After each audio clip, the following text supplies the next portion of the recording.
नमस्कार मित्रांनो. लग्नानंतर होईलच प्रेम या मालिकेच्या आजच्या भागामध्ये काव्या पारसाठी पाणी घेण्यासाठी किचन मध्ये आलेली असते आणि ती स्वतःशीच विचार करत असते. देशमुखांसाठी पाणी घेऊन जाते. आता ती पाण्याचा तांब्या घेऊन निघणार तितक्यातच समोरून जीवा येतो. जीवाला पाहिल्यावरती काव्या 2 मिनिटं तिथेच थांबते. जीवा सुद्धा काव्याकडे पाहतो. दोघांची नजरानजर होते, पण जीवा काहीच बोलत नाही. तो सरळ फ्रीजकडे जातो आणि पाणी घेत असतो. काव्या पुढे जाते, पुन्हा थांबते आणि मागे वळून त्याला म्हणते थँक्यू. त्यावरती जीवा तिला विचारतो कशासाठी. काव्या त्याला म्हणते मानिनी काकू विरोध करत होत्या तरी सुद्धा तू मला पार्थकडे घेऊन गेलास ना म्हणून. जीवा आता काव्याला म्हणतो अगं त्यात काय एवढं. काव्या त्याला म्हणते तुझ्यासाठी नसेल पण माझ्यासाठी आहे. तुझ्यामुळे मला त्यांना बघता आलं, मला त्यांना भेटता आलं. एखादा माणूस जगण्याची आशा सोडून देतो, अगदी तशीच मी सुद्धा आशा सोडून दिली होती की मला पार्थला बघता येईल की नाही, भेटता येईल की नाही. खरंच आशा सोडून दिली होती मी. पण मानिनी काकू अडवत होत्या तरी सुद्धा तू मला पार्थ देशमुखांसमोर नेऊन उभं केलंस. काव्याचं हे बोलणं ऐकून आता जीवा तिच्याकडे येतो आणि तिला म्हणतो नाही, त्या क्षणी तू जिथे असायला हवं होतंस मी फक्त तुला तिथे नेऊन सोडलं. त्यावरती आता काव्या जीवाला विचारते नंदिनी ताई मला सांगत होती तू भांडलास मानिनी काकूंशी माझी बाजू घेऊन. लगेच जीवा म्हणतो अगं भांडू नको तर काय करू, आई कशी वागत होती. आणि पटकन बोलून जातो तुला होणारा त्रास बघवत नव्हता मला. काव्या पुन्हा त्याला विचारते मला होणारा त्रास बघवत नव्हता तुला.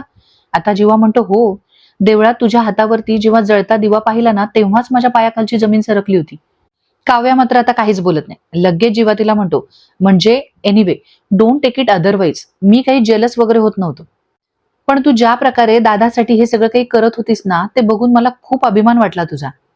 आणि त्याच वेळेला मला हा प्रश्न सुद्धा पडला की ही तीच काव्य आहे ना. काव्या सुद्धा आता जीवाच्या बोलण्याचा विचार करत त्याला म्हणते मलाच माहित नाही खरं तर त्या क्षणी मी कुठली काव्या होते, खरंच मला सुद्धा आता प्रश्न पडलाय.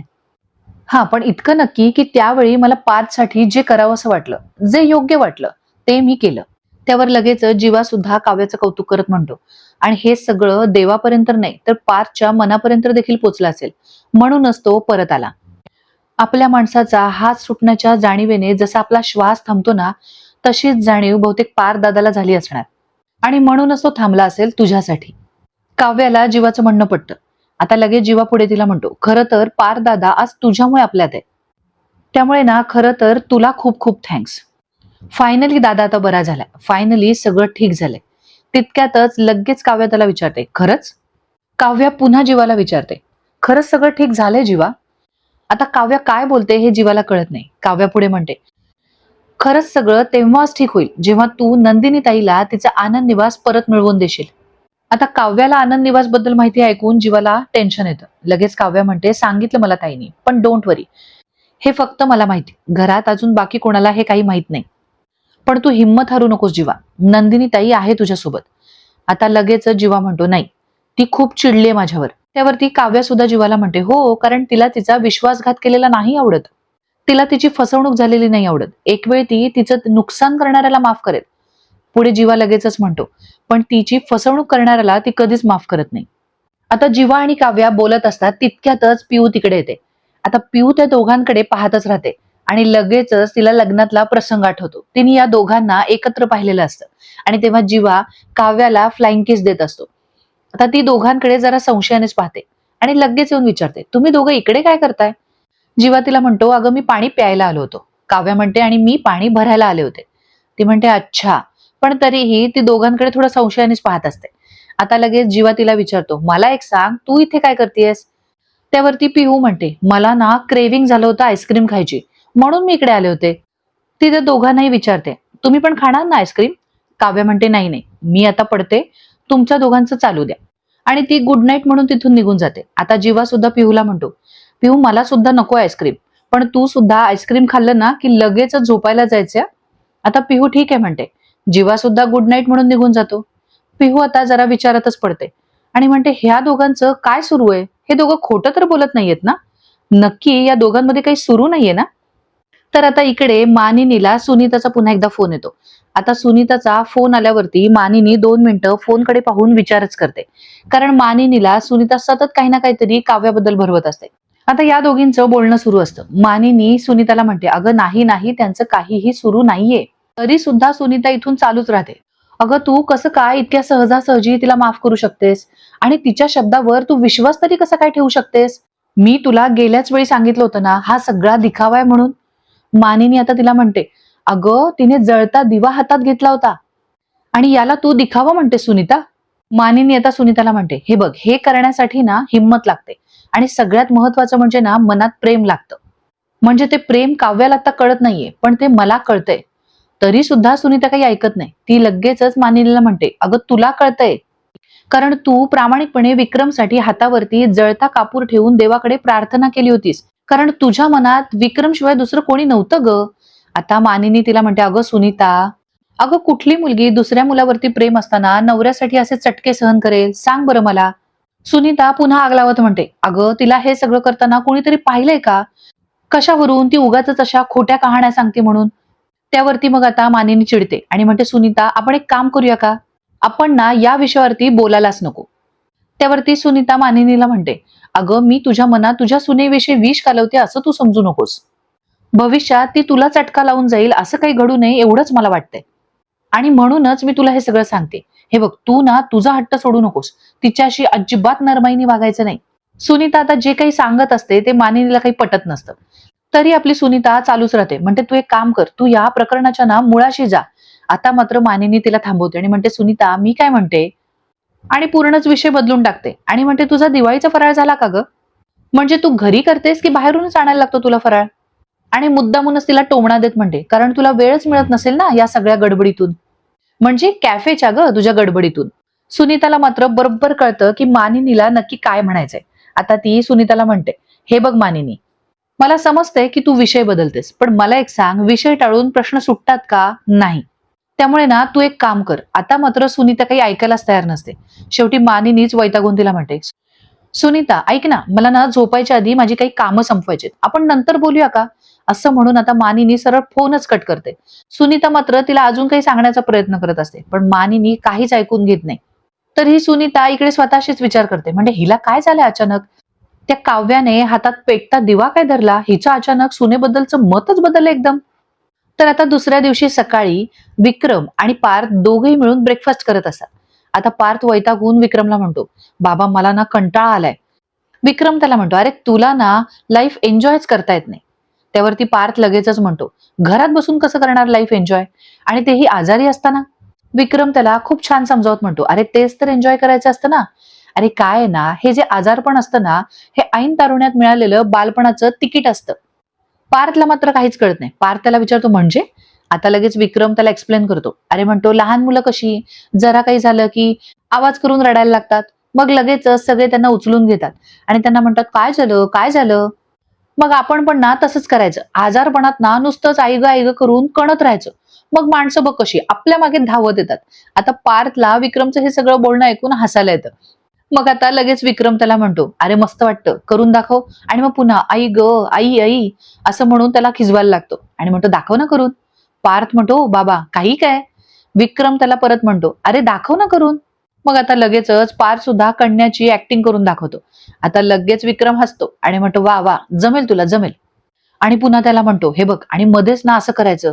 अरे बापरे, देवा देवा, नाही होत आता, देवा उचल मला. बायका लगेच अशा घाबरतात. आजारपण आहे ना, अटेन्शन मिळवण्याचं ना एक फुल चान्स असतो. आणि असं जर आपण कणलो ना, तर बायका लगेच आपल्या जवळ येऊन, काय होत नाही, दुखतंय का, असं करतात. वडिलांचं असं बोलणं ऐकून पार्थला तर खूपच हसायला येत असतं. आता विक्रम त्याला पुढे म्हणतो, अरे मी तर ना साधं थोडंसं खर्चटलं ना, तरी लगेचच आई ग दुखतंय खूप असं करतो. त्यावरती आता पार्थ हसतच म्हणतो, बाबा तुम्ही खूपच डेंजरस आहात हा. आगीशी खेळ करताय तुम्ही. तेव्हा लगेचच विक्रम त्याला म्हणतो, काय ना डोळ्याच्या पाण्यामध्ये ना बायकोच्या रागाची आग विझवून टाकायची लगेच. अरे काय ना, या काळामध्ये ना भांडून सुद्धा घ्यायचं मस्तपैकी. आणि मग बायको पण शस्त्र टाकते लगेच, आपलं दुखतंय खुपतंय म्हटल्यावरती. लगेच सॉरी म्हणायला तयार असते. आता लगेचच पार्थ सुद्धा हसायला लागतो आणि म्हणतो, जय हो गुरुदेव. विक्रम अगदी भारीच त्याला समजावून सांगत असतो. दोघांच्या तर गप्पा एकदमच खुललेल्या असतात. आता मात्र पार्थ त्याच्यावरती म्हणतो, तुम्ही जी काही ही ज्ञानाची देवाणघेवाण केली, त्या बदल्यात आपल्याला काय पाहिजे ते सांगा बरं. विक्रम त्याला हसतच म्हणतो, आत्ता कसं? मग अखेर विक्रम मनातलं बोलायला लागतो. त्याला म्हणतो, बघ, आत्ता तू काही फरमाईश केलीस ना, तर त्या लगेच पूर्ण होतील.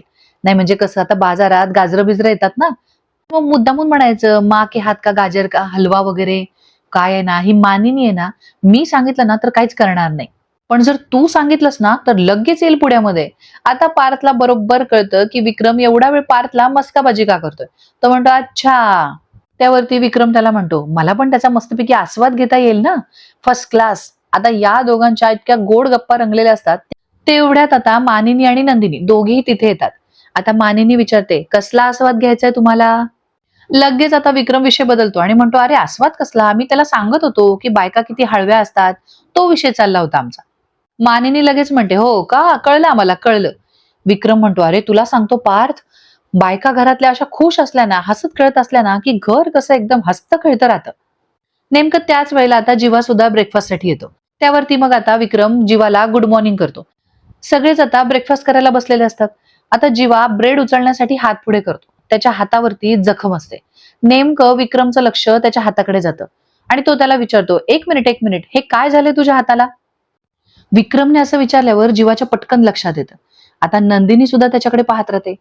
मग आता घरातल्या सगळ्यांचंच लक्ष जीवाच्या हाताकडे जातं. मानिनी लगेच जीवाला विचारते, काय रे? आता मात्र जीवा चांगलाच घाबरतो. तो पटकन हात मागे घेतो आणि त्याला आठवतं की त्याने भास्करला चांगला तुडवलेला असतो, त्यामुळे त्याच्या हाताला जखम झालेली असते. पार्थ आणि विक्रम दोघे आता जीवाकडे पाहायला लागतात. आता मात्र नंदिनी सुद्धा घाबरते. मग जीवा विषय सावरत घेत म्हणतो, ते सकाळी ना मी जरा कपाट सरकवत होतो ना तेव्हा लागलं ते जरा. त्यावरती मग आता विक्रम काहीच बोलत नाही. आता तितक्यातच वसू आणि रम्या सुद्धा नाश्त्यासाठी येतात आणि बरोबर त्याच वेळेला विक्रम नंदिनीला विचारतो, बरं नंदिनी, याच्या आजारपणात विचारायचंच राहिलं, आनंद निवासची अॅनिव्हर्सरी कशी झाली ग? मग आता नंदिनी विक्रमला म्हणते, चांगली झाली बाबा, थोडीशी पडझड झाली, काम निघालंय, पण जीवा आहेत ना ते करतील सगळं नीट. नंदिनीनेच असं म्हटल्यावरती जीवा आता नंदिनीकडे पाहतच राहतो. लगेच वसूमध्ये तोंड घालते आणि म्हणते, नंदिनी, असं काय काम निघालं ग आनंद निवास मध्ये? यात रम्या बोलली नाही तर कसं चालेल? रम्या लगेच म्हणते, नंदिनी, फार पडझड झाली नाही ना? नंदिनी तिला काहीच उत्तर देत नाही. आता पुन्हा रम्या विचारते, अगं सांग ना. तेव्हा मग शेवटी विक्रमच मध्ये बोलतो आणि म्हणतो, ठीक आहे ठीक आहे, तो त्यांच्यातला विषय आहे ना, ते बघून घेतील. लगेच वसूचा ड्रामा सुरू होतो आणि म्हणते, ठीक आहे, यापुढे मी काहीच विचारणार नाही. मूग गिळून गप्प बसते फक्त. जीवा आणि नंदिनी दोघांच्याही चेहऱ्याचा आता रंग उडतो. आता मानिनी विषय बदलत सरळच वसू आत्याला पोहे देते आणि म्हणते, ताई हे घ्या, पोहे घ्या. मग आता लगेचच नंदिनी म्हणते, मी काव्याला बोलावून येते. त्यावरती लगेच रम्या म्हणते, अगं मी येता येताना गेस्ट रूम मध्ये डोकावलं होतं, पण काव्या कुठेच दिसली नाही, कुठे गेली ती? रम्याच्या या प्रश्नावरती मानिनी आता हलकेच पार्थकडे पाहते. पार्थ अगदी गालातल्या गालातच हसतो. या सगळ्यांचं बोलणं सुरू असतं तितक्यातच आता काव्या येते. काव्याला आलेली पाहून मानिनी अगदी प्रेमाने तिच्या गालावरती हात फिरवते. मानिनीचं प्रेम बघून लगेचच वसू आणि रम्या एकमेकींकडे पाहायला लागतात.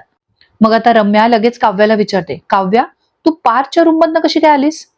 नाही म्हणजे तू सध्या गेस्ट रूम मध्ये राहतेस ना, म्हणून विचारलं. आता काव्या बरोबर रम्याचं तोंड बंद करत म्हणते, अगं रम्या, ही माझी पण रूम आहे, मग मी तिथूनच येणार ना. आणि मुद्दामूनच हसतच म्हणते, ब्रेकिंग न्यूज, मी माझ्या रूम मध्ये परत आली रम्या. आता काव्याने अशी न्यूज दिल्यावरती वसू आणि रम्या दोघींचेही चेहरे चांगलेच पांढरे पडतात. रम्याच्या तर पायाखालची जमीनच सरकते. घरातले बाकी सगळे आता खुश असतात. मग आता वसू म्हणते, नाही पण तुझ्या अभ्यासामध्ये पार्थमुळे डिस्टर्ब होत होतो ना, म्हणून शिफ्ट झाली होतीस ना गेस्ट रूम मध्ये. काव्या वसू आणि रम्याला बरोबर ओळखून असते. ती लगेच त्यांना अगदीच ऍटिट्यूड मध्ये उत्तर देते, म्हणते, छे हो, मी असं कधी म्हणाले की मला पार्थमुळे डिस्टर्ब होते? त्यावरती वसू आत्या तिला म्हणतात, नाही, तू आपली गेस्ट रूम मध्ये शिफ्ट झालीस ना, त्यावरून मी अंदाज बांधला इतकंच. काव्य आता सणसणीतच उत्तर देते आणि म्हणते, कशाला उगाच चुकीचे अंदाज बांधत बसता आत्याबाई? मला काय वाटतं माहितीये का, तुमचे अंदाज चुकीचे ठरवायलाच मी या घरात आली. आता चांगलीच काव्याने दोघींची खरडपट्टी काढलेली असते अगदी गोड बोलून. आता मानिनीच्या लक्षात येतं की विषय वाढेल, कारण वसू आणि रम्याचा चेहरा आता बघण्यासारखा झालेला असतो. वसूला तर राग अनावर झालेला असतो. आता लगेच मानिनी विषय बदलत म्हणते, काव्या, अगं तू बस ना, नाश्ता करून घे. आणि मुद्दामूनच म्हणते, तू बस ना पार्थच्या शेजारी. पार्थ लगेच खुश होतो. काव्य पण खुश होते. रम्याचा मात्र चेहरा पडतो. ती लगेच मानिनीला विचारते, मामी, तुला चालणार आहे? आता काव्या येऊन पार्थच्या शेजारी बसते. पुढे तर रम्या म्हणते, अगं मामी, तू हॉस्पिटलमध्ये सुद्धा हिला पार्थच्या जवळ येऊ नकोस असं म्हणाली होतीस ना, म्हणून विचारलं. म्हणजे तुमच्यामध्ये ते जी काही वाद भांडणं होती ती सगळी मिटली आहेत का? मग आता मानिनी सुद्धा जबरदस्तच उत्तर देते आणि म्हणते, काय ग काव्या, आपल्यामध्ये भांडण झालं होतं? काव्या लगेचच म्हणते, छे हो, कधी?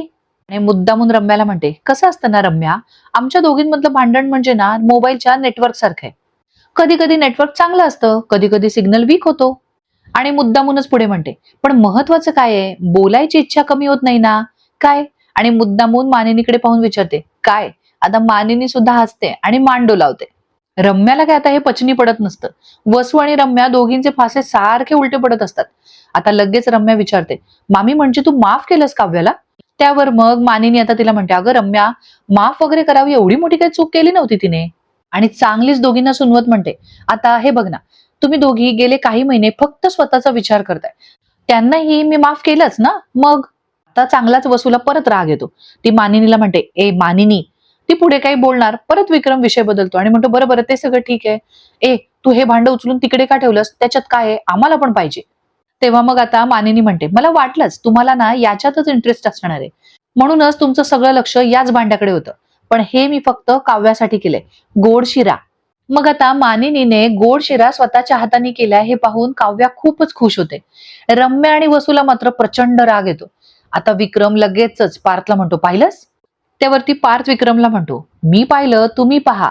जे गोड बनवण्यासाठी तुम्ही माझ्याकडे वशिला लावला होतात ना, ते आईने केलं सुद्धा. विक्रम लगेच पार्थला खुणवतो की शांत बस. आता मानिनी त्यावरती म्हणते, अरे पार्थ, जादू नाहीये ही. काव्याला गोड खायचं होतं, तिने सांगितलं होतं गोड शिरा हवाय म्हणून केलाय. साजूक तुपातला शिरा. आता पार्थ काव्याकडे बघून अगदी गोड हसतो. काव्या सुद्धा भलतीच खुश झालेली असते. पण या दोघींचा मात्र चेहरा चांगलाच पडलेला असतो. मग आता त्यावरती पार्थ विक्रमला विचारतो, हे मला कळलं नाही पण. विक्रम त्यावरती त्याला मिश्किलपणे म्हणतो, अरे आमच्या लग्नाला इतकी वर्ष झाली, मला अजून कळलं नाही, तुझं काय घेऊन बसलायस? आता सगळेच हसायला लागतात. विक्रम पार्थला म्हणतो, शिरा वाढेल ती खा गपचूप. मग आता मानिनी विक्रमच्या जवळ येते आणि म्हणते, हवाय ना शिरा, मग खा गपचूप. विक्रम विषय बदलत म्हणतो, नाही मी फक्त त्याला सांगत होतो. बाकी सगळे आता मस्तपैकी आनंदाने हसत खेळत ब्रेकफास्ट करत असतात. आता रम्याचा मात्र चेहरा चांगलाच पडलेला असतो. ती वसूला हळूच म्हणते, हे सगळं काय चाललंय? हे सगळे हमसाथ साथ हे सारखे हसत खेळत नाश्ता करतायत. त्यावर लगेचच वसू तिला म्हणते, अगं तेच तर मलाही कळत नाहीये ना. वसू म्हणते, मानिनी आणि काव्यातलं भांडण मिटलं, ही नंदिनी सुद्धा जीवाला काही बोलत नाहीये, काय चाललंय ना काहीच कळत नाहीये. त्यावरती रम्या वसूला म्हणते, आपल्याला शोधून काढायला हवे. वसू सुद्धा म्हणते, हो. आता इकडे मानिनी नंदिनीला म्हणते, हे घे, हा शिरा जीवाला सुद्धा दे, पोहे बघ नुसता चिवडत बसलाय. आणि मग मानिनी जीवाला म्हणते, जीवा आजकाल तू नीट खात नाहीस. आता जीवा एकदमच मानिनी आणि नंदिनी दोघांकडे पाहतो. तितक्यातच जीवाच्या फोनवरती कॉल येतो. जीवाला आता पिऊने फोन केलेला असतो. जीवाला वाटतं काकाचा फोन आहे. आता तो फोन उचलतो तर समोरून पिहूचा आवाज. आता जीवा तिला विचारतो, अगं तू घरातल्या घरात काय फोन करतेयस? मग आता जीवा तिला म्हणतो, बरं ठीक आहे, आलो, लगेच आलो. त्यावरती मानिनी जीवाला विचारते, काय रे, काय झालं? आता जीवा म्हणतो, अरे पिहूला माझ्याकडे काहीतरी महत्वाचं काम आहे. मग जीवा ब्रेकफास्ट करता करता उठतो. आता मानिनी त्याला म्हणते, अरे खाऊन तरी जा. त्यावरती जीवा तिला म्हणतो, आलो आलो, लगेच आलो. असं म्हणून तो आता पिहूकडे जातो. आता जीवा पिहूकडे येतो, पाहतो तर पिहू सगळे कपडे बाहेर काढून बेडवरती पसारा करत असते. जीवा तिला विचारतो, अगं काय झालं? पण पिहूचं काही लक्षच नसतं. आता जीवा तिला म्हणतो, अगं ए काय हे, एवढा सगळा पसारा कशाला करून ठेवलायस? जीवा तिला म्हणतो, अगं इतका पसारा तर माझ्याही रूम मध्ये नसतो. आणि हे सगळं जर चकाचक बाईने बघितलं ना, तर आधी ती तुला झाडेल आणि मग ही रूम झाडेल. त्यावरती लगेचच पिहू विचारते, कोण चकाचक बाई? आता जीवा तिला सांगायला जातो पण तो विषय टाळतो आणि म्हणतो, बरं जाऊ दे, तू मला सांग काय झालंय. आता पिहू त्याला म्हणते, हे बघ, उद्या ना माझ्या स्कूलमध्ये ना फॅन्सी ड्रेस कॉम्पिटिशन आहे आणि मला काय बनू ना ते कळतच नाही. आणि बाबा म्हणतोय ना की तू पोलीस बन. मग आता जीवा तिला अगदीच प्रेमाने म्हणतो, अगं पण तुला काय बनायचं हे बाबा का सांगतायत? इम्पॉर्टंट काय ना की तुला काय बनायचंय. तो म्हणतो, आता तू सांग काय बनायचंय तुला? पिहू लगेचच म्हणते, मला ना प्रायव्हेट डिटेक्टिव्ह बनायचंय. त्यावरती जीवा तिला समजावत म्हणतो, अगं वेडी आहेस का तू? प्रायव्हेट डिटेक्टिव्हचे ना असे वेगळे कपडे नसतात. हे बघ, म्हणजे जर का तू उद्या पोलीस झालीस किंवा पायलट झालीस किंवा जर सैनिक झालीस तर ना त्यांना असे वेगवेगळे युनिफॉर्म असतात. आणि काय ना कॉस्ट्युमचं होऊन जाईल मॅनेज. पण सगळ्यात महत्वाचं काय ना की तू ऍक्टिंग कशी करतेस, ते सगळ्यात इम्पॉर्टंट आहे. आणि मग जीवा तिला म्हणतो, तुला सांगू, मी जेव्हा कॉलेजमध्ये होतो ना तेव्हा ना 101 रोल केलेत मी. आणि तुला सांगतो पिहू, प्रत्येक वेळी मला फर्स्ट प्राइज मिळाले. आता जीवा आणखीनच पिहूला समजावत म्हणतो, अगं सगळ्यात महत्वाचं म्हणजे लास्ट इयरला ना मी आमच्या कॉलेजमध्ये ना टीचर बनून गेलो होतो. म्हणजे मी अशी मस्तपैकी दाढी बिडी लावली होती, असा चष्मा वगैरे घालून गेलो होतो. तुला सांगतो कोणालाही कळलं नाही की मी आहे म्हणून. मी आतमध्ये एंटर झाल्या झाल्या ना सगळे एकदम उभे राहिले, गुड मॉर्निंग सर म्हणायला लागले. त्यानंतरचं तर ना सगळ्यात महत्वाचं आहे, ज्या मुलाने माझ्या मित्रासोबत रॅगिंग केलं होतं ना, त्याला तर मी असला बदडलाय ना, तो असला क्ल्यूलेस झाला होता. त्याला असं झालं होतं ना, कुठून आला हा 1 दिवसाचा प्रोफेसर. आता दोघंही जोरजोरात हसायला लागतात. मग आता पटकन पिहू बोलून जाते, "आईला कसलं स्मार्ट फसवलंस रे त्याला आणि त्याला कळलं पण नाही." सुद्धा तिच्या होला हो करत म्हणतो, "हो, त्याला कळलं पण नाही." आणि आता जीवाच्या डोक्यामध्ये एक भन्नाट कल्पना येते. आता त्याला बरोबर भास्करच्या प्रॉब्लेम मधून बाहेर पडण्याचा मार्ग सापडलेला असतो पिहूशी बोलता बोलता. आता मात्र जीवा विचारातच पडतो. लगेच पिहू त्याला जागेवर आणत म्हणते, "काय काय झालं?" आता जीवा खुश होतो आणि पिहूला म्हणतो, "अरे तुझ्यामुळे ना माझं सगळ्यात मोठं कोडं सुटलंय. Thank you so much." मग पटकन तो कसलासा विचार करून फोन खिशातून बाहेर काढतो आणि महाजनी सरांना फोन करतो. आता फोनवर बोलत बोलत तो निघून जातो. पिहू इकडे म्हणते, "अरे याचं कोडं तर सुटलं, पण मी काय घालू आता उद्या?" तर इकडे अजून सगळे ब्रेकफास्ट करत असतात. आता काव्या मानिनी काकूला म्हणते, "बाय द वे काकू, शिरा ना एकदम कमाल झालाय. एकदम कमाल. सोज्वळ, सात्विक, कमाल. अगदी ओजी मानिनी काकू." आता मानिनी लगेच हसते. मग सगळेच हसायला लागतात. पण रम्या आणि वसूचा चेहरा मात्र पडलेलाच असतो. आता नंदिनी मानिनीला म्हणते, "खरं सांगू का आई, तुम्ही ना अशा हसतानाच छान दिसता. तुम्ही ना दही भातासारख्या आहात. शांत, मनाला गारवा देणाऱ्या." आणि मग ती विक्रमला विचारते, "हो की नाही हो बाबा?" आता विक्रम लगेच म्हणतो, "हो तर, हो ना. एकदम परफेक्ट बोललीस तू." आता विक्रम पुन्हा एकदा मानिनीची खेचत म्हणतो, "अरे पण या दही भाताला तळणीची मिरची सोबत आहे तोपर्यंत ठीक आहे. एकदा का लाल भडक तिखट पडलं ना त्याच्यामध्ये, की बापरे आता लगेच मानिनी म्हणते, "पुरे." पुन्हा सगळे हसायला लागतात. मानिनी आता विक्रमला म्हणते, "तुम्ही जरा शिरा कमी खा, जास्त गोड झालाय." विक्रम इतका सुंदर ऍक्टिंग करत म्हणतो, "हा मग होणारच. आता काव्या म्हणाली ना, शिरा एकदम गोड झालाय, सुंदर, सात्विक, एकदम ओजी मानिनी काकू." पुन्हा सगळे जोर जोरात हसायला लागतात. पण या सगळ्यांना असं हसताना बघून वसू आणि रम्या दोघींच्या चेहऱ्यावरचं हसू पार गायब झालेलं असतं. आणि इकडे पारच सगळं लक्ष मात्र काव्याकडे असतं. तो काव्याकडे एकटक पाहत असतो. तर मित्रांनो, पुढील भागामध्ये नंदिनी आणि काव्या दोघी एकमेकींशी बोलत असतात. नंदिनी काव्याला सांगते, "अगं भास्कर काकांनी 15 दिवसांची मुदत 7 दिवसांवर आणली." ती काव्या तिला विचारते, "कसं काय?" मग नंदिनी तिला सांगते, "अगं जीवांनी हात उचलला त्याच्यावरती." आता काव्या पटकन बोलून जाते, "जरा डोक्यामध्ये राग गेला ना, की मारामारीला उतरायचं, जुनी सवय." आता काव्याने असं म्हटल्यावर नंदिनी तिच्याकडे पाहतच राहते. तर दुसरीकडे जीवा आता महाजनी काकांना भेटायला एका कॅफेमध्ये आलेला असतो. तितक्यातच ही सुनीता जीवाला पाहते आणि मनातच विचार करते, हाच काव्याचा बॉयफ्रेंड आहे ना. थांब, आता याचा फोटो काढते आणि मानिनीला पाठवते. तिला पण जरा कळूच देत की तिचा बॉयफ्रेंड कोण आहे. आणि मुद्दामून तो फोटो मानिनीला पाठवत तिला विचारते, हा मुलगा कोण आहे? तर मित्रांनो, आजचा भाग तुम्हाला कसा वाटला हे आम्हाला कमेंट करून नक्कीच सांगा. आणि अशाच मालिकांच्या अपडेट्स करता आपल्या चॅनलला सबस्क्राईब करा. धन्यवाद.